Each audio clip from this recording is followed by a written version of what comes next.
Знаешь, да? Трики приехал, ну, я ему альбом делал, когда... Я ему включил Скриптонита, и он просто стоял вот так. Это кто, типа? This guy. Я лечу к нему, где он живет. Я говорю, он в Павлодаре, в Казахстане. Он говорит, мне все равно. Я говорю, он здесь, через 3 дня будет. Зная трики, там его бэкграунд просто колоссальный. Когда он увидел Скриптонита, он смутился. То есть он так влюбился в его голос, что, знаешь, когда ты встречаешь то, чем ты восхищаешься, ты имеешь внутреннее какое-то вот такое... И это было так круто.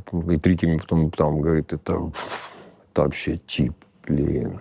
Вот они там трек сделали совместный.